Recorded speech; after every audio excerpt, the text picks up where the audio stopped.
আসসালামু আলাইকুম সবাই, কেমন আছো আপুরা? আলহামদুলিল্লাহ ভালো আছি আমি।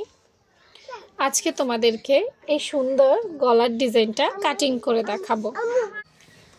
গলাটা কিন্তু ড্রয়িংয়ে কেমন দেখা যাচ্ছে জানি না, বাট গলাটা ভীষণ সুন্দর, ভীষণ সুন্দর। চলো এটা একটু কাটিং করে দেখাই। তো আমি কাগজে দেখাই, তোমরা অবশ্যই সেম নিয়মে বক্রমে করবা। হ্যাঁ,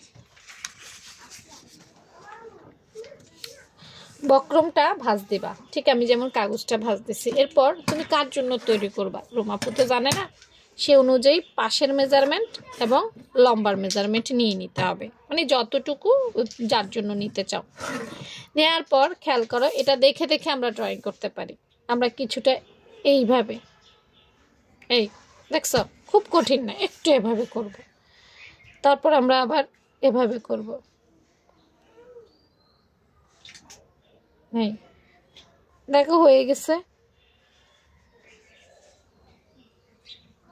এই প্রথমে একটু এইভাবে করব, দেন আবার এইভাবে। হ্যাঁ, এইভাবে উপরেরটা হয়তো একবার করলে একটু এদিক হবে, একবার করলে একটু ওই দিক হবে, দিন শেষে হবে ভাই একটা ডিজাইন। একবার করলে এক একটা স্টাইল আসে। তো দেখো এখন এটা কেটে ফেলবো। এগুলো তোমরা আসলে কি হয় জানো, যখন কাস্টমার অর্ডার দেয় কোন গলাটা দিব, কোন গলাটা দিব, কোন গলাটা দিব, মানে ভেবে চিনতে পাই না। তো এগুলো প্র্যাকটিসে রাখলে দেখা যায় হুট করে একটা করা যায়। আবার কিছু কিছু কাস্টমার তো এমন আছে জানো, বলে যে ওনাকে এমন দিছে না, আমাকে এমন দিবেন না। ওই সময়গুলোতে বিপদে পড়তে হয়।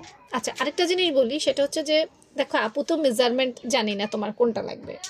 তো তোমার কোনো মেজারমেন্ট যদি স্পেসিফিক থাকে সেক্ষেত্রে লিখতে পারো। আর এই ধরনের ডিজাইনগুলো রোমা আপুর দেখতে আমার এই পেজটা ফলো রাখতে পারো।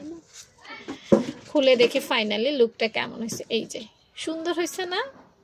আমার কাছে তো ভীষণ ভালো লাগছে, আসলে তোমাদের কেমন লাগছে জানি না। আচ্ছা, এটা বক্রমটা কিভাবে কাটবে সেটাও দেখাই দেখি, শুধু ডিজাইন না, বক্রমটা কিভাবে কাটবে।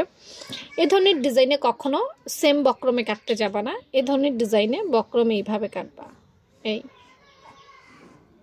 এভাবে কাটবা। তাহলে তোমার সেলাই করতে গিয়ে তেমন কোনো ঝামেলায় পড়তে হবে না।